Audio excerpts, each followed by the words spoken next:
नमस्कार। श्रीमद्वाल्मीकि रामायणे सुंदरकांडे त्रयोदशः सर्गः। विमानात्तु स संक्रम्य प्राकारं हरियूथपः हनुमान् वेगवानासीत् यथा विद्युद घनांतरे। वानर युद्धपति हनुमान जी विमान से उतरकर महल के परकोटे पर चढ़ गए। वहां आकर वे मेघमाला के अंक में चमकती हुई बिजली के समान बड़े वेग से इधर उधर घूमने लगे। संपरिक्रम्य हनुमान रावणस्य निवेशनान् अदृष्ट्वा जानकीं सीताम् अब्रवीत् वचनं कपिः। रावण के सभी घरों में एक बार पुनः चक्कर लगाकर जब कपिवर हनुमान जी ने जनक नंदिनी सीता को नहीं देखा, तब वे मन ही मन इस प्रकार कहने लगे। भूयिष्ठं लोलिता लंका रामस्य चरता प्रियं न हि पश्यामि वैदेहीं सीतां सर्वांगशोभनां। मैंने श्री रामचंद्र जी का प्रिय करने के लिए कई बार लंका को छान डाला, किंतु विदेह नंदिनी सीता जी मुझे कहीं नहीं दिखाई देती हैं। पल्लवानि तटाकानि सरांसि सरितस्तथा नद्यो अनूप वनान्ताश्च दुर्गाश्च धरणीधरः लोलिता वसुधा सर्वा न च पश्यामि जानकीम्। मैंने यहाँ के छोटे तालाब, पोखर, सरोवर, सरिताएं, नदियाँ, पानी के आसपास के जंगल तथा दुर्गम पहाड़ सब देख डाले। इस नगर के आसपास की सारी भूमि खोज डाली, किंतु कहीं भी मुझे जानकी जी का दर्शन नहीं हुआ है।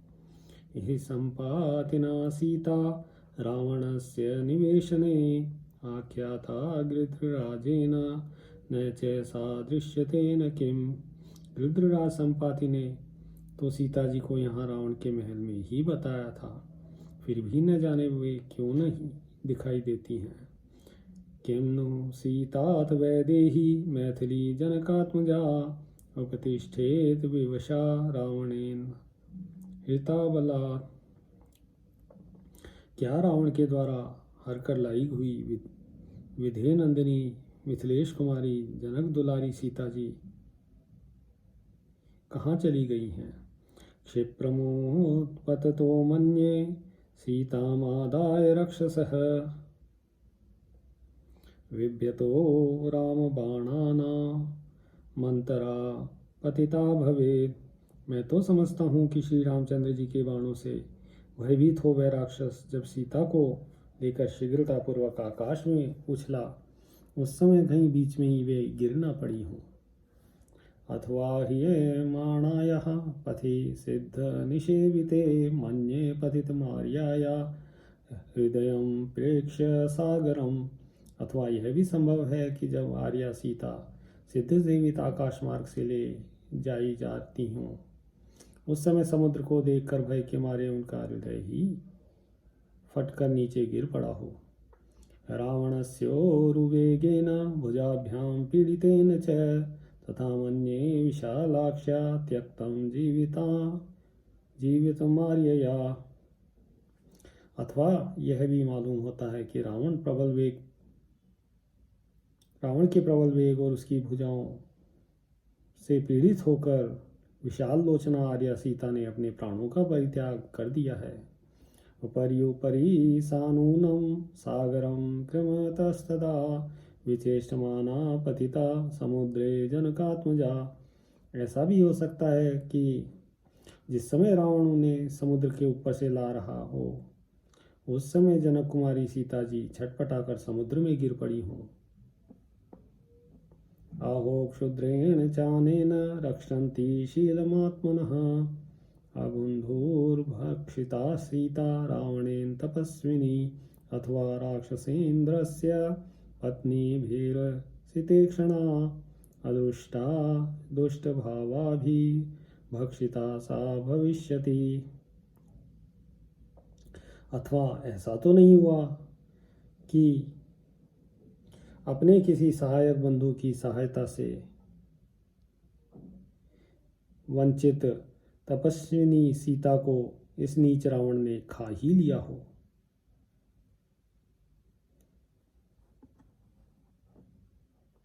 अथवा मन में दुष्ट भावना रखने वाली राक्षस राज रावण की पत्नियों में ने ही कजरारे नेत्रों वाली साध्वी सीता जी को अपना आहार बना लिया होगा। संपूर्ण चंद्र प्रतिमं पद्मपत्र निभेक्षणं रामस्य ध्यायति वक्त्रं पंचत्वं कृपणागता। हाय श्री रामचंद्र जी के पूर्ण चंद्रमा के समान मनोहर तथा प्रफुल्ल कमल दल के सदृश नेत्र वाले मुख का चिंतन करती हुई दयनीय सीता जी इस संसार से चल बसी। हा राम लक्ष्मणेत्येवं अयोध्ये चेति मैथिली विलप्य बहु वैदेही न्यस्तदेहा भविष्यति। हे राम, हे लक्ष्मण, हा अयोध्यापुरी, इस प्रकार पुकार पुकार कर बहुत विलाप करके मिथिलेश कुमारी विदेह नंदिनी सीता जी ने अपना शरीर त्याग दिया होगा। अथवा निहिता मन्ये रावणस्य निवेशने भृशं लालप्यते बाला पंजरस्थेव सारिका। अथवा मेरी समझ में यह आता है कि रावण के किसी गुप्त गृह में छिपा कर रखी गई है। वहां वह बाला पिंजरे में बंद हुई मैना की तरह बारंबार आर्तनाद करती होगी। जनकस्य कुले जाता राम पत्नी सुमध्यमा कथमुत्पल पन्नाक्षी रावणस्य वशं व्रजेत। जो जनक के कुल में उत्पन्न हुई है श्री रामचंद्र जी की धर्म पत्नी है, वे नीलकमल के से नेत्रों वाली समध्यमा सीता रावण के अधीन कैसे हो सकती हैं। विनष्टा वा प्रणष्टा वा मृता वा जनकात्मजा रामस्य प्रिय भार्यस्य न निवेदयितुं क्षमम्। जनक किशोरी सीता जी चाहे गुप्त गृह में अदृश्य करके रखी गई हों, चाहे समुद्र में गिरकर प्राणों से हाथ धो बैठी हों, अथवा श्री रामचंद्र जी के विरह का कष्ट न सहने के कारण उन्होंने मृत्यु की शरण ले ली हो, किसी भी दशा में श्री रामचंद्र जी को इस बात की सूचना देना उचित न होगा, क्योंकि वे अपनी पत्नी को बहुत प्यार करते हैं। निवेद्यमाने दोषः स्याद् निवेदने कथं नु खलु कर्तव्यं विषमं प्रतिभाति में। इस समाचार के बताने में भी दोष है और न बताने में भी दोष की संभावना है। ऐसी दशा में किस उपाय से काम लेना चाहिए। मुझे तो बताना और न बताना दोनों ही दुष्कर प्रतीत होते हैं। अस्मिन्नेवं गते कार्ये प्राप्त कालं क्षमं च किं भवेदिति मतिं भूयो हनुमान प्रविचारयन्। ऐसी दशा में जब कोई भी कार्य करना दुष्कर प्रतीत होता है, तब मेरे लिए इस समय के अनुसार क्या करना उचित होगा। इन्हीं बातों पर हनुमान जी बारंबार विचार करने लगे। यदि सीता मो अदृष्टाहं वानरेन्द्र पुरीमितः गमिष्यामि ततः को मे पुरुषार्थो भविष्यति। फिर उन्होंने सोचा, यदि सीता जी को देखे बिना ही यहाँ से वानर राजपुरी किष्किंधा को लौट जाऊंगा तो मेरा पुरुषार्थ ही क्या रह जाएगा। ममेदं लंघनं व्यर्थं सागरस्य भविष्यति प्रवेशश्चैव लंकायां राक्षसानां च दर्शनम्। फिर तो मेरा यह समुद्र लंघन, लंका में प्रवेश और राक्षसों को देखना सब व्यर्थ हो जाएगा। किं वा वक्ष्यति सुग्रीवो हरियो वापि संगतः किष्किन्धाम् अनुसंप्राप्तं तौ वा दशरथात्मजौ। किष्किंधा में पहुंचने पर मुझसे मिलकर सुग्रीव दूसरे वानर तथा वे दोनों दशरथ कुमार भी क्या कहेंगे। गत्वा तु यदि काकुत्स्थं वक्ष्यामि परुषं वचः न दृश्येति मया सीता ततस्तक्षति जीवितम्। यदि वहां जाकर मैं श्री रामचंद्र जी से कठोर बात कह दूं कि मुझे सीता जी का दर्शन नहीं हुआ तो वे प्राणों का परित्याग कर देंगे। परुषं दारुणं तीक्ष्णं क्रूरं इंद्रियतापनं सीतानिमित्तं दुर्वाक्यं श्रुत्वा स न भविष्यति। सीता जी के विषय में ऐसे रूखे, कठोर और तीखे और इंद्रियों को संताप देने वाले दुर्वचन सुनकर वे कदापि जीवित नहीं रहेंगे। तम दुःखगतं दृष्ट्वा पंचत्व गतम आनसम वृषानुरक्त मेघावी न भविष्यति लक्ष्मणः। उन्हें संकट में पड़कर प्राणों के परित्याग का संकल्प करते दे। उनके प्रति अत्यंत अनुराग रखने वाले बुद्धिमान लक्ष्मण भी जीवित नहीं रहेंगे। विनष्टो भ्रातरो श्रुत्वा भरतोऽपि मरिष्यति भरतं च मृतं दृष्ट्वा शत्रुघ्नो न भविष्यति। अपने इन दो भाइयों के विनाश का समाचार सुनकर भरत भी प्राण त्याग देंगे और भरत की मृत्यु देखकर शत्रुघ्न भी जीवित नहीं रह सकेंगे। पुत्रान् मृतान् समीक्ष्याथ न भविष्यन्ति मातरः कौशल्या च सुमित्रा च कैकेयी च न संशयः। इस प्रकार चारों पुत्रों की मृत्यु देख कौशल्या, सुमित्रा और कैकेयी ये तीनों माताएं भी निसंदेह प्राण त्याग देंगी। कृतज्ञ सत्यसंघश्च सुग्रीवः प्लवगाधिपः रामं कथागतं दृष्ट्वा ततस्तक्षति जीवितम्। कृतज्ञ और सत्य प्रतिज्ञ वानर राज सुग्रीव भी जब श्री रामचंद्र जी को ऐसी अवस्था में देखेंगे तो स्वयं भी प्राण विसर्जन कर देंगे। दुर्मना व्यथिता दीना निरानंदा तपस्विनी पीड़िता भर्तृ शोकेन रोमा त्यक्षति जीवितम। तत्पश्चात पति शोक से पीड़ित हो दुखित चित्त दीन व्यथित और आनंद शून्य हुई तपस्विनी रोमा भी जान दे देगी।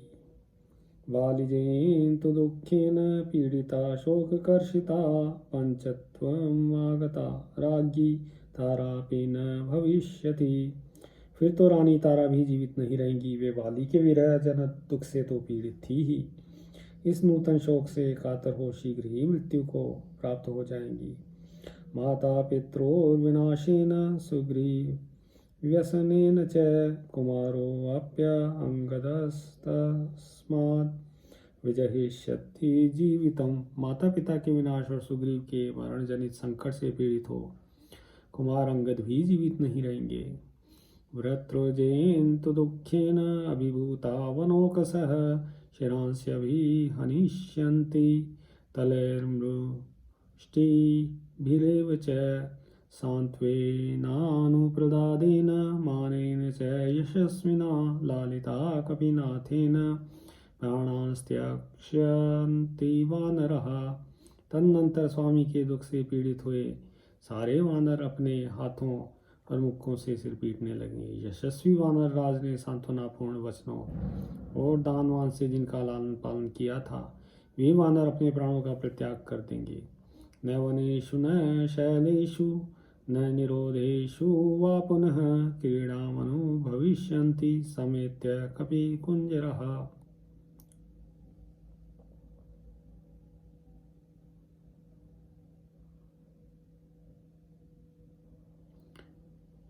ऐसी अवस्था में शेष वानर वनों पर्वतों और गुफाओं में एकत्र होकर फिर कभी आनंद नहीं लेंगे। सुपुत्रदारः समात्या भर्तृव्यसन पीड़ितः शैलाग्रेभ्यः पतिष्यन्ति समेषु विषमेषु च।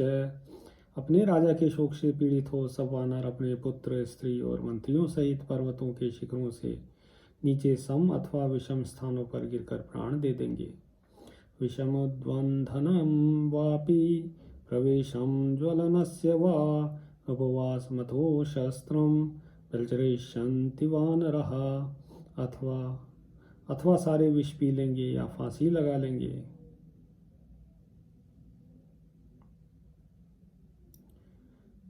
या जलती आग में प्रवेश कर जाएंगे, उपवास करने लगेंगे अथवा अपने शरीर का नाश कर देंगे। घोरमारोदनं मन्ये गते मयि भविष्यति इक्ष्वाकुकुल नाशश्च वनोकसम। मेरे वहां जाने पर मैं समझता हूँ बड़ा भयंकर आर्तनाद होने लगेगा। इक्ष्वाकुकुल का नाश और वानरों का भी विनाश हो जाएगा। सो अहम न अवगमिष्यामि किष्किन्धां नगरीमितः नहि शक्ष्याम्यहं द्रष्टुं सुग्रीवं मैथिलीं विना। इसलिए मैं यहाँ से किष्किंधापुरी को तो नहीं जाऊँगा। मिथिलेश कुमारी सीता को देखे बिना मैं सुग्रीव का भी दर्शन नहीं कर सकूँगा। मय्य गच्छति चेहस्थे धर्मात्मानो महारथो आशयातो धरिष्येते वानराश्च तरस्विनः। यदि मैं यहीं रहूं और वहां न जाऊं तो मेरी आशा लगाए वे दोनों धर्मात्मा महारथी बंधु प्राण धारण किए रहेंगे और वे वेगशाली वानर भी जीवित रहेंगे। हस्तादानो मुखादानो नियतो वृक्षमूलिकः वानप्रस्थो भविष्यामि या दृष्टा जनकात्मजाम्। जानकी जी का दर्शन न मिलने पर मैं यहाँ वानप्रस्थी हो जाऊंगा। मेरे हाथ पर अपने आप जो फल आदि खाद्य वस्तु प्राप्त हो जाएगी उसी को खाकर रहूंगा, या परेच्छा से मेरे मुंह में जो फल आदि खाद्य वस्तु पड़ जाएगी उसी से निर्वाह करूंगा, तथा वृक्ष के नीचे निवास करूंगा। सागरानुपजे देशे बहुमूल फलोदके चितिम कृत्वा प्रवेक्ष्यामि समिद्धम अरणीसुतम। अथवा सागर तटवर्ती स्थान में जहाँ फल मूल और जल की अधिकता होती है, मैं चिता बनाकर जलती हुई आग में प्रवेश करूंगा। उपविष्टस्य वा सम्यग् लिंगिनं साधयिष्यतः शरीरं भक्षयिष्यन्ति वायसः स्वापदानि च। अथवा आमरण उपवास के लिए बैठकर जीवात्मा का शरीर से वियोग कराने के प्रयत्न में लगे हुए मेरे शरीर को हिंसक जंतु अपना आहार बना लेंगे।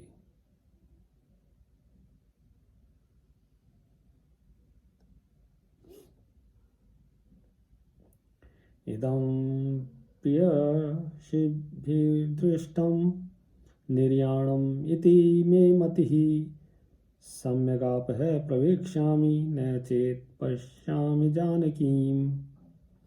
यदि मुझे जानकी जी का दर्शन नहीं हुआ तो मैं खुशी खुशी जल समाधि ले लूँगा। मेरे विचार से इस तरह जल प्रवेश करके परलोक गमन करना ऋषियों की दृष्टि में ही उत्तम है।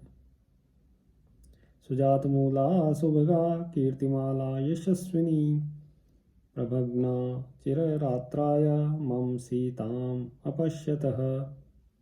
जिसका प्रारंभ शुभ है ऐसी सुभगा यशस्विनी और मेरी कीर्तिमाला रूपा यह दीर्घ रात्रि भी सीता जी को देखे बिना ही बीत चली। तापसो वा भविष्यामि नियतो वृक्षमूलिकः नेत प्रतिगमिष्यामि ताम दृष्ट्वा सितेक्षणाम्। अथवा अब मैं नियम पूर्वक वृक्ष के नीचे निवास करने वाला तपस्वी हो जाऊंगा, किंतु उन असित लोचना सीता जी को देखे बिना यहाँ से कदापि नहीं लौटूंगा। यदि तु प्रतिगच्छामि सीता मनाधिगम्यताम् अंगदः सहितः सर्वे वानरे न भविष्यति। यदि सीता जी का पता लगाए बिना मैं लौट जाऊं तो समस्त वानरों सहित अंगद जीवित नहीं रहेंगे। विनाशे बहो दोषा जीवन प्राप्नोति भद्रकम तस्मात् प्राणान् धरिष्यामि ध्रुवो जीवति संगमः। इस जीवन का नाश कर देने में बहुत से दोष हैं। जो पुरुष जीवित रहता है वह कभी न कभी अवश्य कल्याण का भागी होता है। अतः मैं इन प्राणों को धारण किए रहूंगा। जीवित रहने पर अभीष्ट वस्तु अथवा सुख की प्राप्ति अवश्यंभावी है।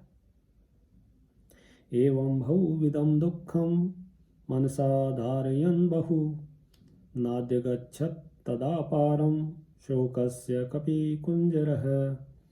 इस तरह मन में अनेक प्रकार के दुख धारण किए कपिकुंजर हनुमान जी शोक का पार न पा सके।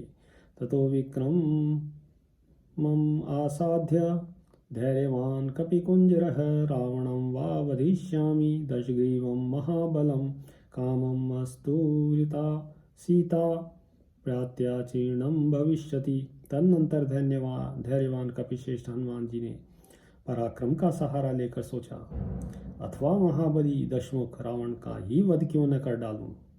भले ही सीता जी का अपहरण हो गया हो, इस रावण को मार डालने से उस वैर का भरपूर बदला सध जाएगा।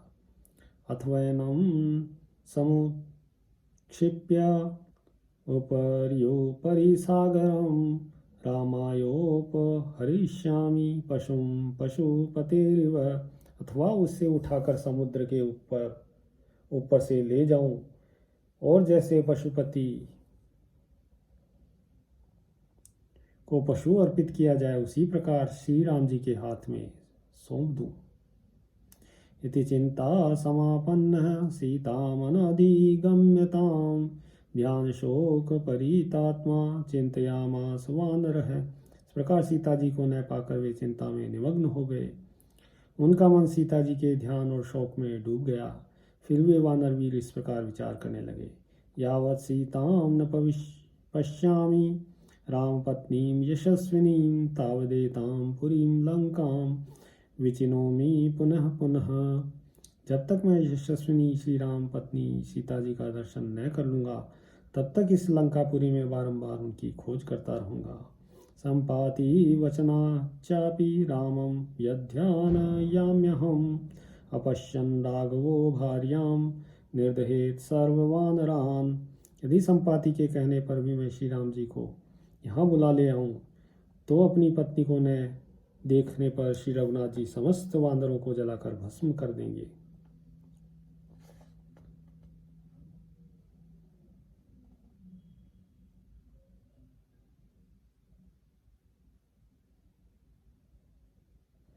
इह नियताहारो वस्यामि नियतेन्द्रिया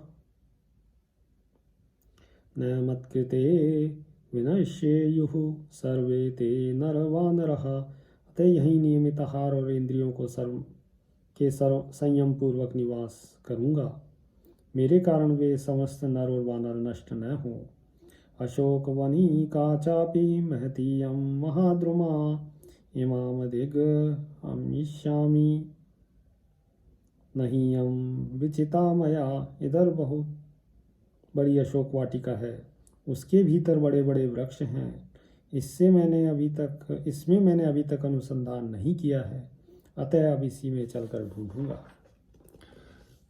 वसून् रुद्रांस्तथा आदित्या नश्विनो मारुतो अपि च नमस्कृत्वा गमिष्यामि रक्षसां शोकवर्धनः।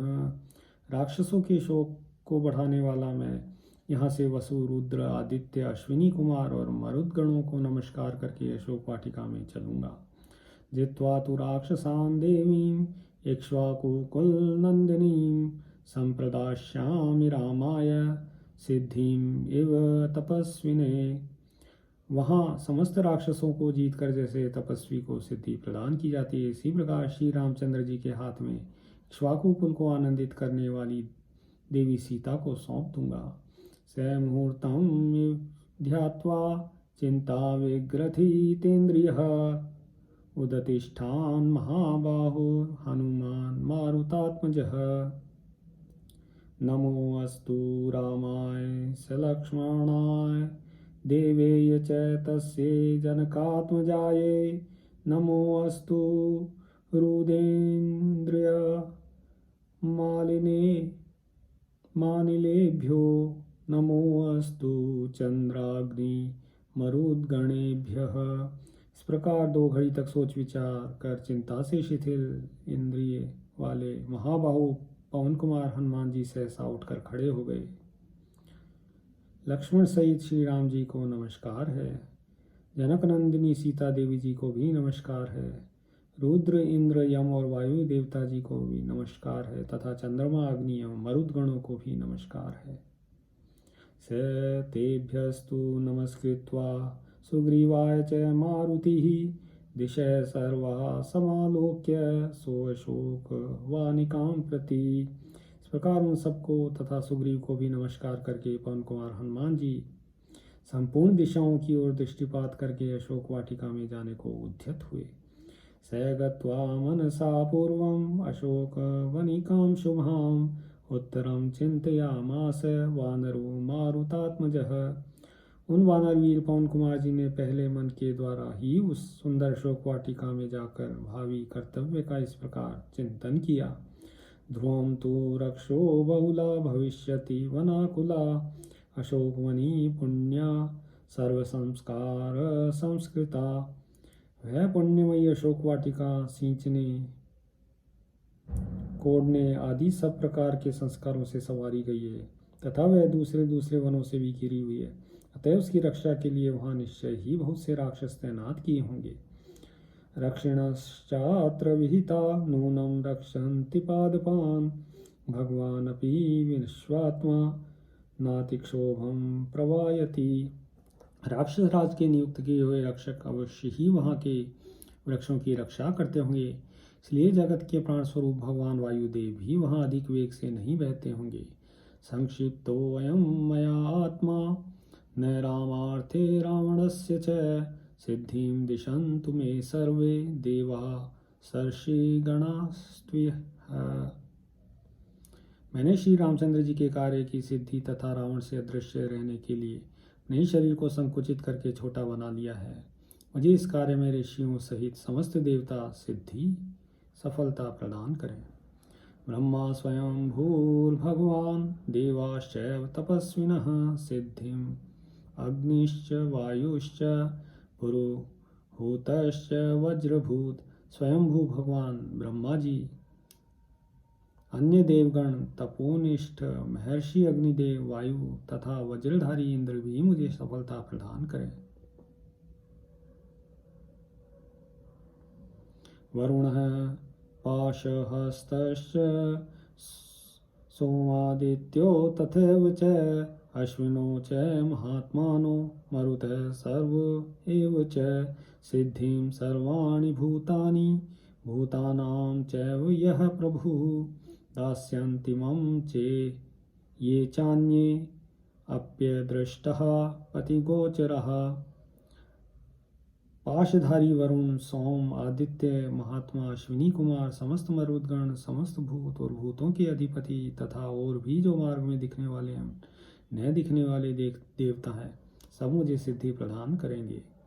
तदुन्नसम पाण्डुरदन्तम अव्रणम शुचिस्मितं पद्म पलाशलोचनम द्रक्ष्ये तदार्यावदनं कदान्वहं प्रसन्नताराधिपतुल्यवर्चसम्।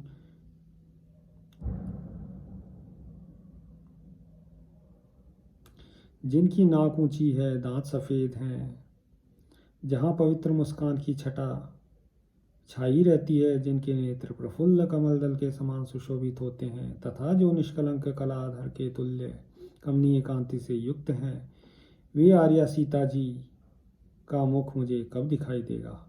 क्षुद्रेण हीनेन्द्र शंसमूर्तिना सुदारुणालंकृत वेशधारिणा बलाभिभूता या बला तपस्विनी कथं नु मे दृष्टि पथे अद्य सा भवेत्। क्षुद्र नीच नृशंस रूपधारी और अत्यंत दारुण होने पर भी अलंकार युक्त विश्वसनीय वेश धारण करने वाले रावण ने उस तपस्विनी अबला को बलात् अपने अधीन कर लिया है। अब किस प्रकार वह मेरे दृष्टिपथ में आ सकती है। इत्यार्षे श्रीमद् रामायणे वाल्मीकिये आदिकाव्ये सुंदरकांडे त्रयोदशः सर्गः। सियावर रामचंद्र पद जय शरणम्।